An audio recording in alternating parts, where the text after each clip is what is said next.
Welcome.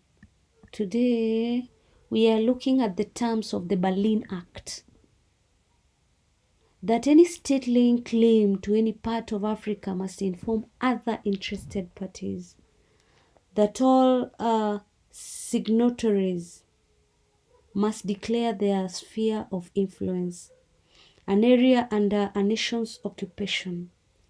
That once an area is declared a sphere of influence, effective occupation must be established in the area. That any power acquiring territory in Africa must undertake the stamp out of slave trade and safeguard African interests. That the River Congo and the River Niger basins are to be left free for any interested power to navigate.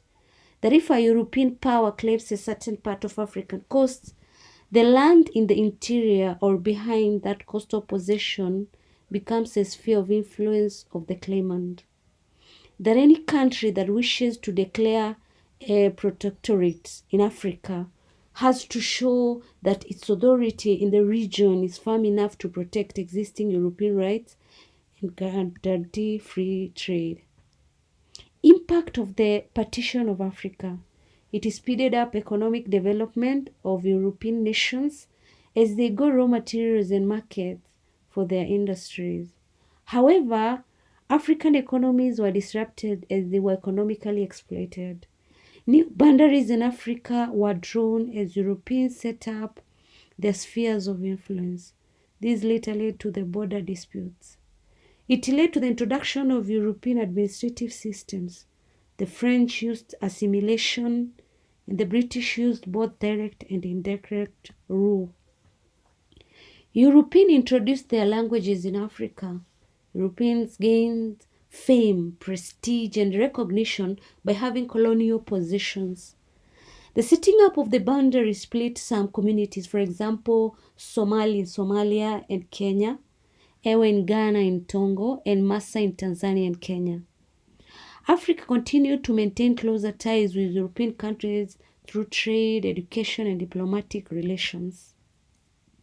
After independence, new states were created in Africa. European activities led to the undermining of African cultures. They introduced their language, education, and civilization. European invasion led to the fall of some African kingdoms, for example, Asante and Dahomey. Factors that facilitated European colonization of Africa. The Europeans had sophisticated weapons. The invasion of the steamships made the Europeans access Africa easily. The discovery of the quinine to cure malaria, that is, the discovery of quinine to cure malaria, a killer disease, made it possible for the Europeans to penetrate the interior of Africa. African military weaknesses favored European quests for colonies. African communities were divided. African communities had been weakened by natural calamities such as drought and famine. Thanks a lot for subscribing and listening to me. God bless you.